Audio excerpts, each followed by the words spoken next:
Dans le précédent chapitre, donc Perek 27, Rav Zaïn, le Admor Azaken, il a évoqué le fait que le Benoni peut avoir de temps en temps des pensées étrangères ou bien des mauvaises pensées, et il pourrait être désespéré et penser que tout ce qu'il fait, tout son travail ne vaut rien envers Akadosh Baruch Hu et tomber dans une forme de dépression, de tristesse.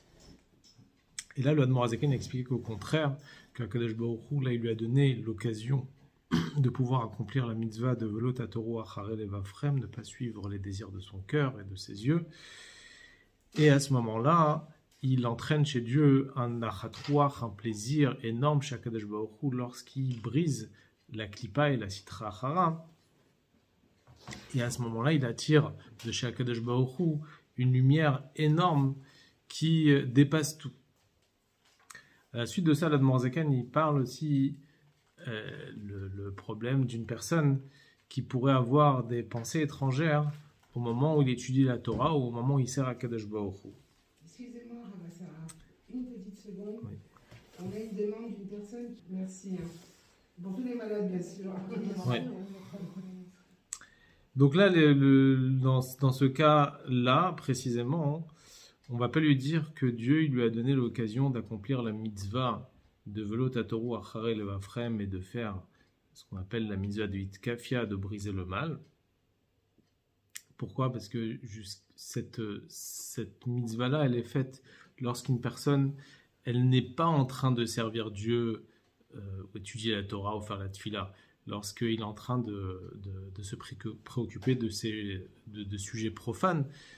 Alors à ce moment-là, il a cette mitzvah qui lui arrive entre les mains, de ne pas écouter les désirs du Yetzer Hara ou les plaisirs des mauvaises pensées, etc. Mais lorsque le Benoni se trouve au milieu de la tfila, au milieu de l'étude de la Torah et qu'il a des pensées étrangères, alors à ce moment-là, il y a une autre façon de servir à Kadosh Baruch Hu et de s'en occuper de ces pensées étrangères. Pourquoi ? Parce que là, il est dans un autre domaine. C'est-à-dire là, il est dans une situation où il est en train de s'élever dans la Gdusha, dans la Sadoté, parce qu'il est en train de prier. Il est là pour s'élever, pour se sanctifier. Et à ce moment-là, le moment, c'est pas de travailler avec le mal.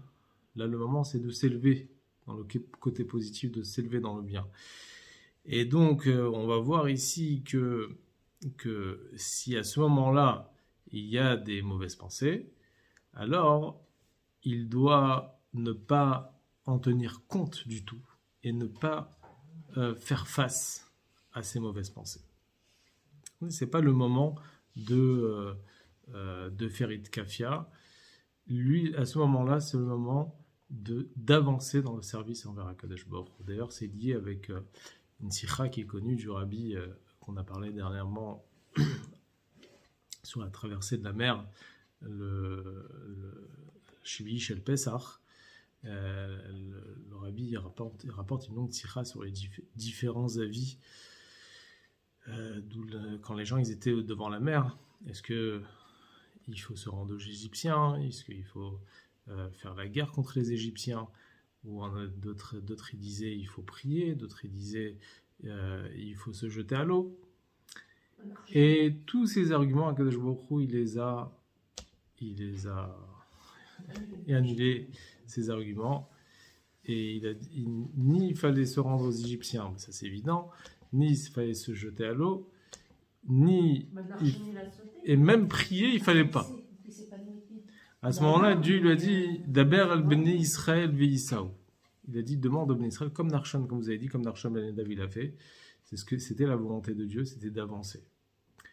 Et qu'est-ce que le rabbi donne ? C'est une longue sikha, mais le rabbi donne un enseignement dans cette sikha. Et il dit que l'idée, c'est chaque juif est en train de sortir de son Égypte personnelle. Il sort de Mitzrayim. Et à ce moment-là, il sent qu'il n'arrive pas à sortir puisqu'il a encore derrière lui les Égyptiens. Devant lui, il veut avancer, il veut progresser en service de Dieu, mais il a des obstacles. Il y a la mer qui bloque et qui lui fait obstacle. Qu'est-ce qu'il peut faire dans cette situation-là ? Alors à ce moment-là, c'est pas le moment de faire face au mal, le moment c'est d'avancer. Et quand il y a des moments au service de Dieu, quand on veut se sanctifier, il faut avancer, il ne faut pas discuter. Et donc quand un juif il a pris sur lui une décision de faire une mitzvah supplémentaire ou de faire quelque chose de bien, de kedusha, alors à ce moment-là, même s'il a les plus grands obstacles, s'il montre à Kadosh Baruch Hu qu'il tient ferme et qu'il va avancer, alors à Kadosh Baruch Hu il ouvre la mer. Ça veut dire il lui enlève tous les obstacles et il n'y a plus rien qui va, exactement, il n'y a plus rien qui va l'empêcher. Amen.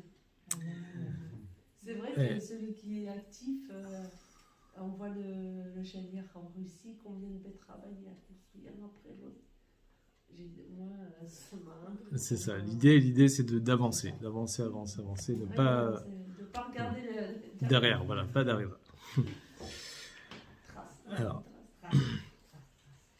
Alors je dis dans les mots, Perek Rafret, Vafilu imnoflim lo irure ta'avot, même si la personne lui arrive des pensées de plaisir au moment de la tfila, ou char marchavot zarot, et d'autres pensées étrangères, non seulement des pensées de plaisir, que ce soit des plaisirs interdits ou des plaisirs autorisés, mais même des pensées étrangères, c'est-à-dire des choses profanes.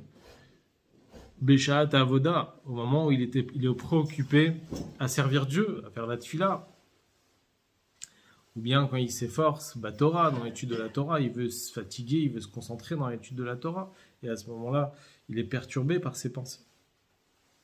Obitfila bekavana, où il veut prier avec kavana, avec ferveur, avec concentration, et il veut s'élever. Il ne veut pas dire uniquement les mots de la tfila il veut être imprégné de cette tfila, il veut s'élever par cette tfila. Et à ce moment-là, c'est connu que la tfila, c'est ce qu'on appelle la colonne vertébrale de la journée. Rabbi Zimov, il disait la tfila, c'est la colonne vertébrale. Ça veut dire c'est ce qui fait tenir toute la journée d'une personne. Et donc la tfila, ça amène l'amour de Dieu, ça amène la crainte de Dieu. Et à ce moment-là, il voit qu'il a des pensées étrangères qui le perturbent, qui l'empêchent d'avancer. Mais ça, c'est des Torah. Ouais, bien sûr. Alors le Morazekani dit Al Yashit Lev Alehem. Il ne doit pas prêter attention à ces pensées-là et s'en préoccuper. Non seulement qu'il ne doit pas les accepter volontairement, mais même ni combattre contre cela. Il doit faire comme si de rien n'était. On m'a dit quand tu as des mauvaises pensées, il faut faire tes... Voilà, c'est ça que ça veut dire avancer. Avancer, c'est... Et là, il y a siach dato mehen kerega. Donc il va enlever sa pensée sans discuter avec la klipa, avec ses mauvaises pensées.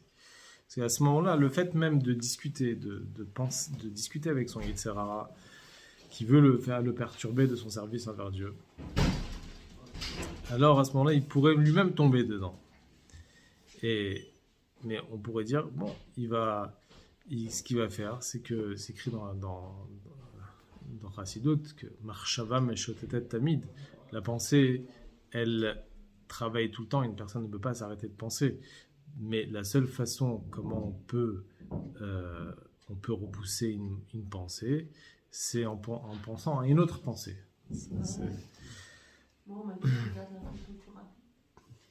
Voilà. Donc là, qu'est-ce qu'il faut faire? Il faut s'investir dans la réflexion de la tfila pour repousser toutes les mauvaises pensées, jusqu'à qu'il n'y a plus de place. Quand une personne est complètement concentrée dans ce qu'il fait, il n'y a plus de place pour autre chose.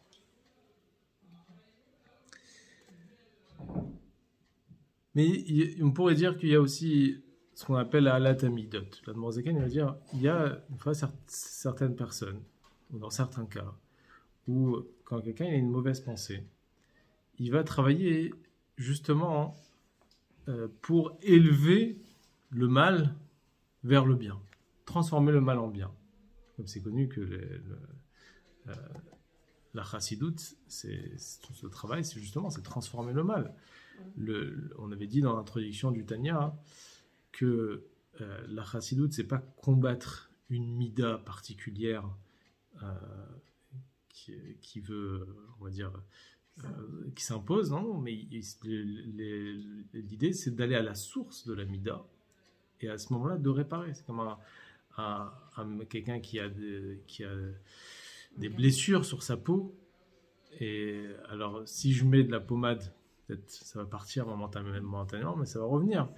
Mais si je vais à la source du problème, je vais regarder peut-être que je vais faire un manque de fer, on va faire des vérifications, des analyses. Et dans les analyses, on va trouver peut-être la source du problème. Alors à ce moment-là, on aura réglé le problème. Donc il faut, dans Chassidut, qu'on va à la source du problème.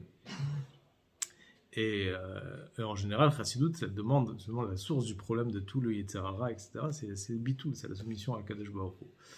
Et ce qui est le contraire du bitoul, donc c'est la gava, la gassoute, la grossièreté. Tout ça, c'est la source de tous les problèmes qui peuvent arriver après, que ce soit la colère, l'orgueil, tout ça, ça vient de la source de ce problème-là. Donc dans Chassidut, on travaille essentiellement sur le bitoul, sur la soumission envers Kadosh Baruch Hu. Même le manque de gvora, ça vient du manque de Oui, bitoul. tout est lié au bitoul. Manque de rigueur. Ouais. De quoi? Il y a la rigueur, c'est lié au bitoul, puisque ça veut dire c'est une rigueur en soi d'être battel à Dieu, d'être soumis à Dieu. C'est pas une forme de chesed. Mais en tout cas ici, il y a une solution. Quand une personne il a des mauvaises pensées, il pourrait aller à la source de sa mauvaise pensée ou de sa mauvaise mida et se dire pourquoi j'ai cette mauvaise pensée, d'où ça vient. Des fois, je peux avoir une peur, une crainte qui est négative. On appelle, c'est une gvoura négative, c'est une crainte négative. Et donc, je réfléchis pourquoi j'ai cette crainte-là et je vais à la source de ça. Et à ce moment-là, je transforme cette crainte en crainte de Gdusha, en crainte de Dieu. Ou pareil dans le sens contraire. Quand j'aime quelque chose de matériel ou chas v'shalom d'interdit, je vais à la source de la mida et je vais essayer de transformer cet amour en amour d'Akadosh Baruch Hu. Mais dans la tfila, au moment de la tfila, c'est pas le moment d'élever les midot, de les transformer. Parce que là, on est dans une situation d'élévation, on est en train de s'élever vers la Gdusha.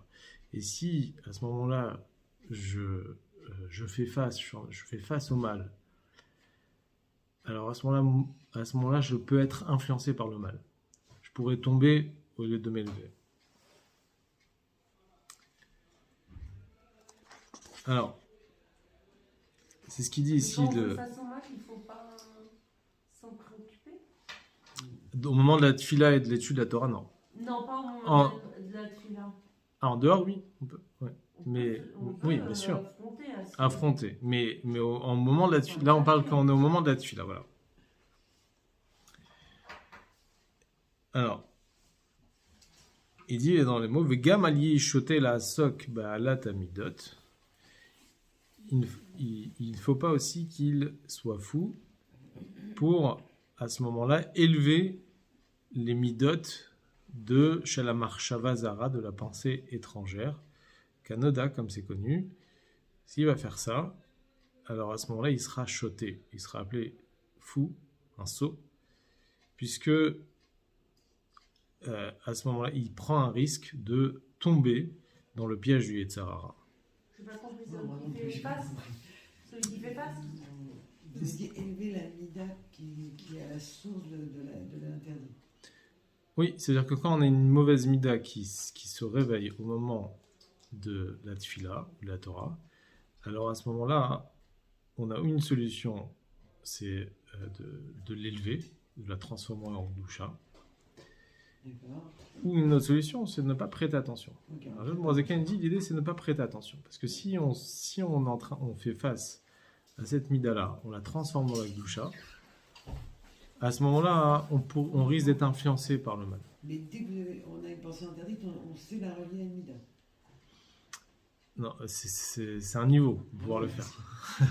C'est un niveau. La relier à une Et vida, d'ailleurs, on va dire juste après qu'il n'y a que les tzadikim qui peuvent le faire. Ah ouais, d'accord, parce que là... Mais c'est, comme il dit Canada, c'est connu pour ceux qui font la Kabbalah. Ils savent comment transformer la mida. Mais c'est pas quelque chose qui est assez connu pour tout le monde. Mais voilà, c'est pas de. Par exemple, tout simplement, un enfant qui a faim cette fille-là, il a faim, il est gourmand, il pense au bonbon qu'il va manger, qu'on lui a promis qu'on allait lui donner un bonbon s'il fait bien cette fille-là. Voilà. Et il pense pas à cette fille-là, il pense au bonbon. Ok, c'est quoi le mida? Donc là, à ce moment-là, il est lié avec une mida. Il aime des choses, on va dire, il aime des choses matérielles. Donc il va transformer son amour matériel en amour de Gdusha. D'accord. Ouais. Ah oui, ça veut dire. Ouais. Ok. Non, c'est pas un amour. Le, Tout désir, c'est un amour. en général, oui. Ok. Ouais. Après, ça pourrait être une autre mida, ça veut dire un sentiment de colère ou un sentiment de jalousie. Alors à ce moment-là, on va essayer d'aller à la source. D'où vient ma colère? Pourquoi? Et essayer de trouver la source dans la clipa pour la transformer en la Gdusha. Pourquoi? Parce que La basket de son copain, il les trouve belle. Il a Hmm. envie la paire de basket de son copain. Il pense pas à ça après, il pense qu'au basket. oui, c'est-à-dire qu'il est attiré, il a de l'amour vers le matériel. Et donc la question c'est pourquoi? Là, c'est de Donc, la jalousie, c'est de la colère même. alors lui doit réfléchir d'où vient cette mida. Est-ce que c'est une jalousie? Est-ce que ouais, il doit réfléchir, se remettre en question. Pourquoi j'arrive à avoir des mauvaises pensées au milieu de la tefila? Et à ce moment-là, il pourrait transformer cette mida, s'il arrive à trouver la source de cette mida-là, la transformer dans l'opposé, dans la Gdusha. Trouver, on va dire, une même mida opposée dans la Gdusha. Pourquoi? Parce que le Admorazaken, il dit que tout ce qui est klipa n'a pas de vraie vie. Et donc, la vie de la klipa ne tient que par la vie de la Gdusha. Donc, ça veut dire qu'une mida de la klipa qui se réveille chez une personne, donc c'est une vie qui tient par une mida opposée de la Gdusha. Et donc, si on arrive à trouver le lien entre la mida de la klipa et la mida de la Gdusha, on peut transformer cette mida-là dans la Gdusha. Donc, ça serait une solution pour enlever la marcha vazara, pour enlever la mauvaise pensée. Donc en fait, Mais- à un moment, la tefila, même s'il fait ça, et que nous, on essaie de faire ça, en fait, il a gagné.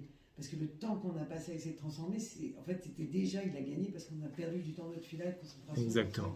On a deux âmes aussi. Il faut pas oublier qu'on a deux âmes. On a Oui. deux âmes. Ah On a oui. l'âme animale et Ouais, mais l'âme, moi, la tefila, c'est pour justement, ça que- c'est pour ça qu'on disait que c'est fréquent. Parce que quand on prie Hachem, on dit bah, de toute façon, on ne fait pas exprès, ça veut dire c'est Hachem ici que ça peut arriver. spécialiste, hein, de Parce qu'on faire- a. Ouais, c'est pour ça que traduire ici. C'est une Pour spécialité. combattre ces. Donc en fait, c'est une imagination à ce moment-là que quand on Des aura ans. C'est pour ça que la Nourazaken, il a créé. Et donc là, il dit le Admorazaken que c'est pas le moment de faire ça. Et d'abord, c'est pas à lui de le faire parce que lui, il n'est pas au niveau du tzaddik. Il n'y a que le tzaddik qui peut s'occuper des marchavot zarot, des pensées étrangères, mais un Benoni ou un Racha, il peut pas s'occuper d'élever des mauvaises pensées, puisque lui, il est à un niveau très bas, et pour faire ça, il faut être à un niveau très haut. Il faut être attaché en haut pour pouvoir le faire. Si on est attaché en bas, on ne peut pas le faire. Ce qu'il va dire ici. Kilo ne'emru advarim ha'em, car ces choses-là n'ont été dites. À part c'est un bébé qui pleure. Et là, les tzadikim, uniquement pour les tzadikim. She'en noflim lahem marchavot zarot chez lahem. Les tzadikim n'ont pas de pensée étrangère personnelle. C'est-à-dire que le tzadik, lui, il a transformé tout son âme animale en gdouja, donc il ne peut pas avoir de pensée étrangère, donc il n'a pas de mauvaise midot. Et si, malgré tout, un tzadik, il a des mauvaises pensées, des pensées étrangères, c'est que c'est Dieu qui lui envoie pour qu'il les répare. Donc ça veut dire, mais c'est pas les siennes, c'est des pensées étrangères qui viennent d'autres personnes. C'est connu qu'un tzaddik, souvent un tzaddik, c'est des guides, des têtes de neshamot qui sont liés avec d'autres neshamot. Donc les neshamot qui sont liés à lui, c'est pas forcément des tzaddikim.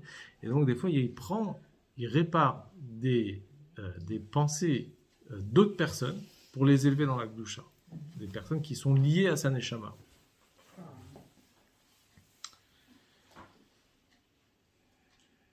Il y a aussi, on dit aussi, il y a des étincelles de Gdusha qui se trouvent dans tout. Et donc même dans les mauvaises pensées, il y a des étincelles de Gdusha. Et donc Akadosh Baruch Hu, il envoie ça au tzaddik pour essayer de séparer l'étincelle de la Gdusha de la Klippa et les élever vers Akadosh Baruch Hu.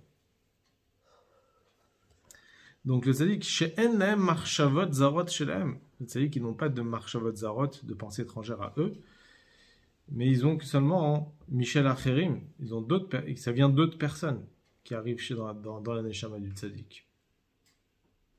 Puisque d'ailleurs le mot marchavot zarot, ça veut dire pensée étrangère.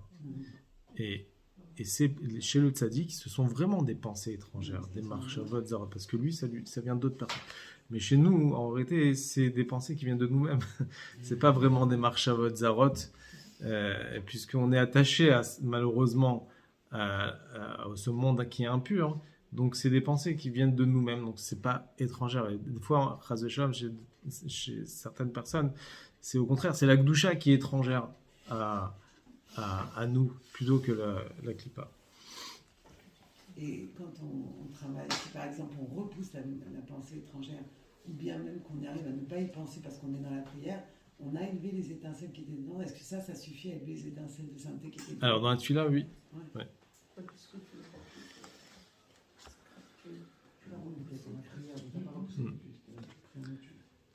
Avel mi shenofel. Mi shenofel lo michelo. Si une personne a ses propres mauvaises pensées, une pensée étrangère, c'est miprinat hara shebelibo bechalal asmali. Ça provient du mal qui est dans son cœur, qui est dans l'espace gauche du cœur, comme on a expliqué dans le Perek Tet, dans le 9e chapitre. Et donc à ce moment-là, il n'a pas la possibilité de réparer ces midotes-là, puisque lui, il n'est pas plus élevé. Et s'il va essayer de s'en occuper, non seulement qu'il ne va pas réparer, mais au contraire, c'est elles qui vont le réparer dans leur sens. Et Echia Léou, le Mala, comment il pourrait élever le mal vers le haut, Kacher, Vhu Atzmo Mekushar le Mata, alors que lui-même, il est attaché vers le bas. Et une fois, aussi cette phrase qui est connue, il y avait un tzaddik, je ne me rappelle plus de son nom, qu'il allait tous les matins au mikvé et il devait passer par des chemins de montagne très glissantes dans la neige et ce chemin est vraiment dangereux. Alors les autres chassidim, ils passaient par des chemins beaucoup plus longs, mais c'était plus sûr. Et il demandait au tzaddik, comment vous prenez cette route? Comment? Oui, c'est ça. Rabbi Meir de Prémichlan, merci. Et à ce moment-là, qu'est-ce qu'il a répondu? Ils ont dit au tzaddik, comment vous faites? Et le tzaddik, il a dit, quand on est attaché en haut, on ne tombe pas en bas. C'est-à-dire, c'est une phrase que le rabbi a repris, très importante, quand on est attaché à Kadosh Baruch Hu, alors on est attaché au tzaddik, on ne tombe pas. Mais, voilà. Mais généralement, si on est attaché chas v'shalom en bas, on ne peut pas faire monter les marchavot zarot. Il y avait une fois aussi une histoire avec le rabbi Israël de Rougine. C'est une fois un juif, un chassid, qui a appris que si pendant 40 jours il n'a pas de mauvaises pensées, alors il va avoir la révélation de Eliyahu Hanavi. Alors il s'est travaillé pendant 40 jours, s'est bien travaillé pour ne pas avoir de mauvaises pensées. Et au bout de 40 jours, il attend Eliyahu Hanavi. Eliyahu Hanavi, il ne vient pas. Alors il est révolté, il va voir le tzaddik, Rabbi Israël de Rougine. Et avant même qu'il commence à parler, Rabbi Israël de Rougine lui dit, viens avec moi dans la cour. Et au chassid. Il dit, viens avec moi dans la cour. Et à ce moment-là, il le voit en train de caresser les chevaux. Et il dit, mais comment un tzaddik, vous caressez les chevaux? Qu'est-ce que vous êtes en train de faire?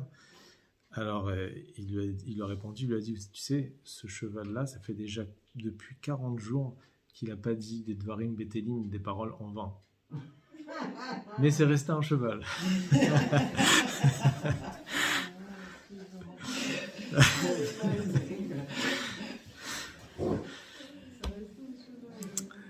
Ça, c'est le. Voilà. Donc, ça veut dire que des fois, on pense que on se travaille, on pense qu'à un moment, on se dit, bon, on est arrivé au niveau d'un ange. Mais en réalité, non, il faut rester, il faut rester sur terre, il faut savoir qui on est, et jamais penser que. Bah oui, le rabbin, toujours, il attrape la table quand il fait du mal.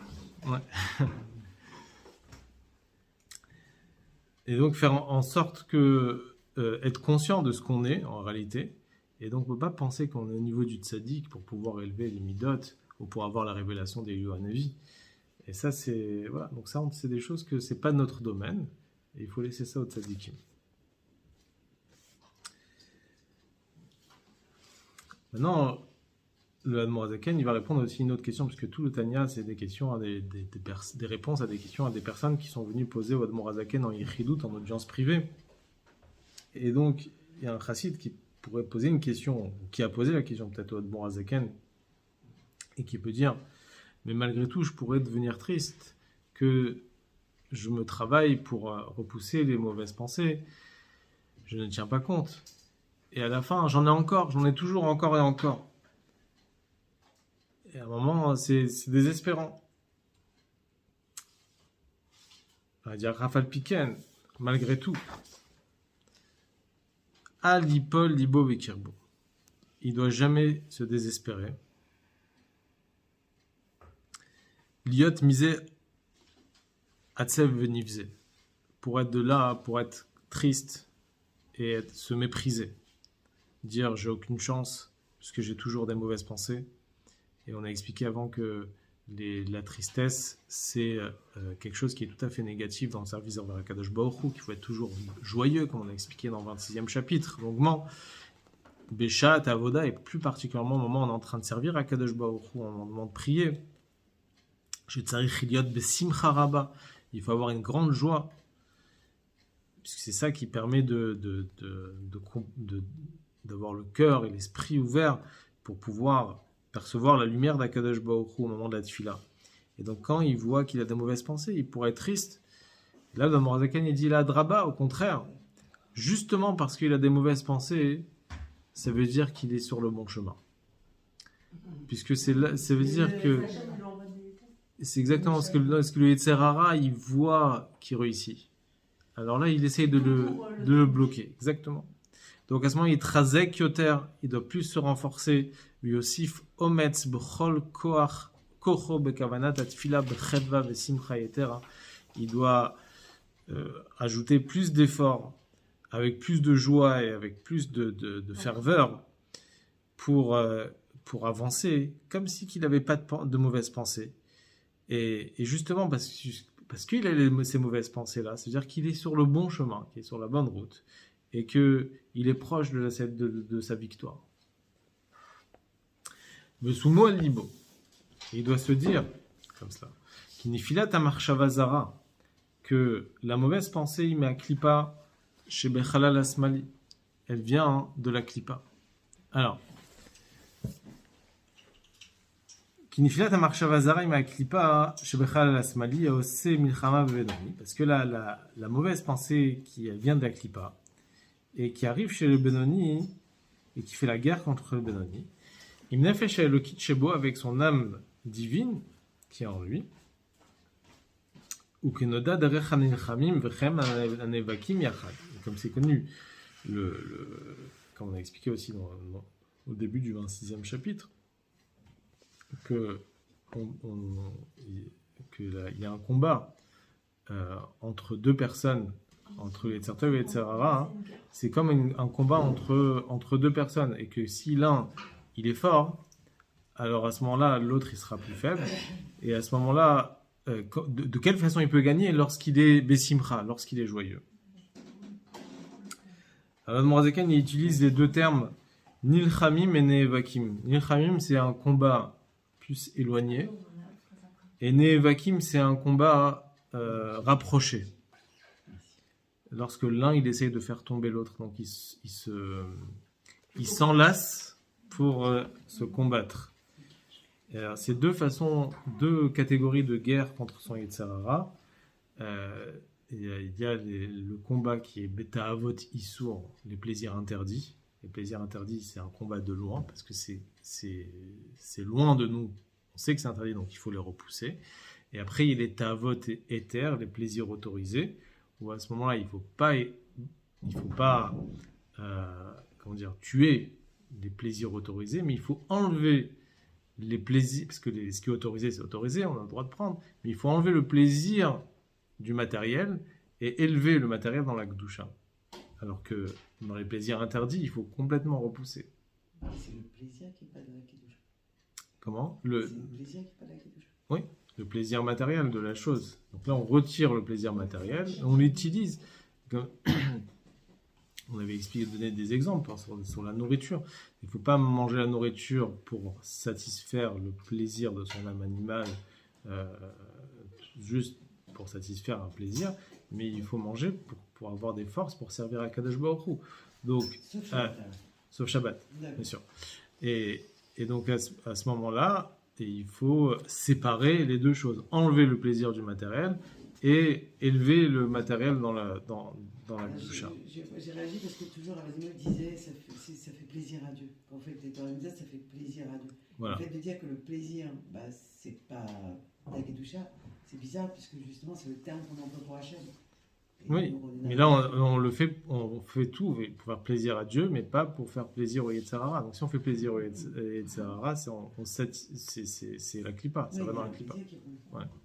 Il faut pas que ça aille pour ne pas que ça aille dans la Klippa, il faut faire plaisir à Dieu. Comment on fait plaisir à Dieu ? C'est qu'on retire le plaisir du matériel et on l'utilise pour la Kedusha.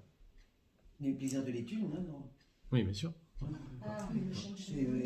Toujours les plaisirs des Shem Shamaim. Non, mais c'est pareil. Même manger pour le. Mais non, si tu étudies pour avoir le plaisir d'être intelligente et d'en mettre plein la vue à tout le monde. Non, mais le plaisir d'étudier. C'est pas. Non, pas le plaisir pour les autres, pour le plaisir de.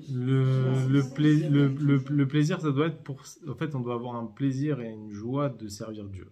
C'est la simcha. La simcha, c'est le plaisir de satisfaire Hachem. On est content que Dieu il est content de nous.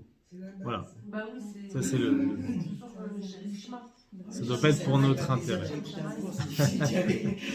C'est compliqué. Oui, mais c'est sûr que dans le fond, on fait par plaisir. C'est sûr que c'est bien de faire plaisir, mais dans le fond, on sait qu'on fait ça pour faire plaisir à Dieu. Voilà. Donc c'est écrit que même quand quelqu'un il n'étudie pas la Torah Lishma, vraiment entièrement pour Hachem, mais dans le Shelo Lishma, il y a du Lishma, comme Rabbi dit. Dans le La joie de faire les mitzvot, elle vient aussi du plaisir qu'on a à les faire. oui, c'est vrai. Si on Mais va faire du pain, on a plaisir à faire le pain, je sais pas, c'est. Mais c'est encore mieux si on arrive. C'est pour les Shabbat, pour Shabbat. Mais ça, c'est pour Hachem, le Kedusha Hachem. Oui, c'est ce que je disais, mais il peut y avoir du plaisir, un plaisir personnel. Oui, Oui. mais le Mais plaisir de manger une glace alors que tu n'en as pas vraiment besoin. Qui a besoin de glace ? Non, mais c'est pas un besoin la glace. Bah, des fois, Mais il faut pas qu'il y ait, parce que le problème d'avoir le problème d'avoir une autosatisfaction, ça peut ramener de l'orgueil. Non, mais j'étais pas dans Mais pas dans ce sens-là. Voilà, Voilà, c'est pas le plaisir. obligés d'assouvir leur envie. Voilà. des gens, ça fait plaisir de les recevoir. D'accord. Je parle pas. Les femmes enceintes, on est obligé d'assouvir leurs envies. Sinon, après, les enfants, ils ont des tâches. Alors c'est pour leur bien, bien sûr, il n'y a pas de problème. Alors, et donc, chez Echad mitgaber ou mitametz ou mitgaber gamken b'chol mamatze kocho. Une personne qui utilise tous ses efforts pour azayasheni mitametz ou mitgaber gamken b'chol mamatze kocho. Quand un, il essaye de se renforcer dans le service de Dieu, alors l'autre, dans l'opposé, il essaye aussi de se renforcer. Quand il y a deux personnes qui combattent, au moment où l'un il se renforce, l'autre aussi il se renforce. Ouais, plus il y Et a donc- une shop, plus il y a tout le monde. Exactement. Donc c'est pour ça Et que on est bras qui a fait c'est justement la raison que quand est-ce qu'une personne il a des pensées étrangères, pendant toute la journée il n'a pas de mauvaises pensées. Quand est-ce que les mauvaises pensées lui arrivent, c'est au moment de la tefila. Ça prouve bien qu'il est dans le droit chemin. Parce que sinon, il n'aurait pas eu ces mauvaises pensées. ולכן, כשנפש אלוקית מתאמצת ומתגברת להתפלל. Donc c'est pour ça que quand l'âme divine s'efforce à prier, alors azay gam aklipa mitgaberet kenegda. Alors même aussi la klipa, elle va essayer de s'efforcer pour l'empêcher, les valvela, pour perturber, ou la pila b'marchavazara, et faire tomber la personne par une pensée étrangère. L'ennemi, il essaye de se protéger, essayer de prendre de la place. Velo ketaou taolam. Et il faut savoir aussi que c'est pas comme les gens se trompent et qui pensent shetoim lochiach min tfilat hamarshava zara shen tfilatam klum. Il y a certaines personnes qui pensent que s'il a une mauvaise pensée au moment où il est en train de prier, ça prouve que cette fila elle vaut rien. Ah oui, Et ça, c'est une grande erreur. il se dit ça. Voilà. Ce que je disais tout à l'heure, ça me revient à ce que je disais. Et qu'il pense, il dit chez lui, Palel Karaoui Venachon, si cette fila aurait été convenablement bien faite, il n'aurait pas eu de mauvaise pensée. Lo ayu noflim marshavatzarot, il n'aurait pas eu de mauvaise pensée. Et ça, c'est faux. Pourquoi?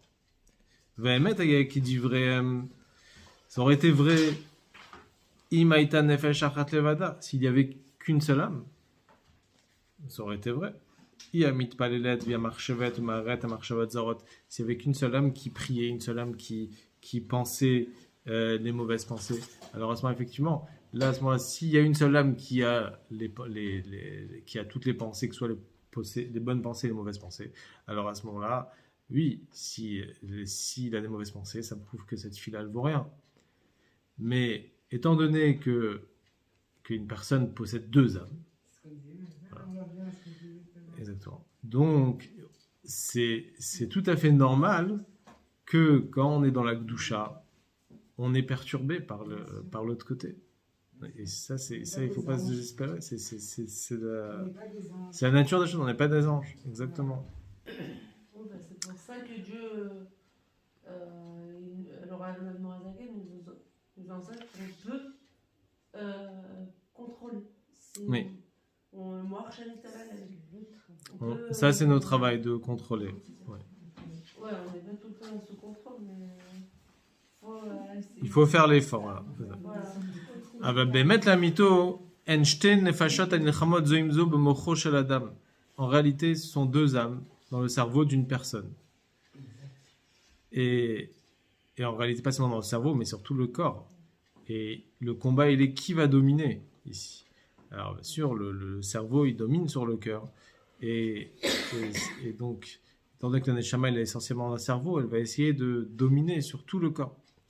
Kol achat chefza u'rotzona limshol bo, liot hamoach me'ule mimena. Chacune des âmes désire dominer et prendre la place de tout.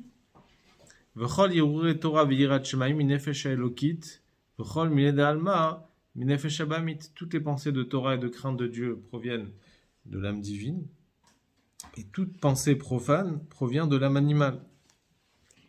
Donc lorsqu'il s'agit de deux âmes qui combattent l'une contre l'autre, alors ici c'est pas une preuve qu'il y a quelque chose qui n'est pas normal, le fait qu'il ait des mauvaises pensées au moment de la tfila, et au contraire, c'est une preuve que l'âme divine, elle fait son travail.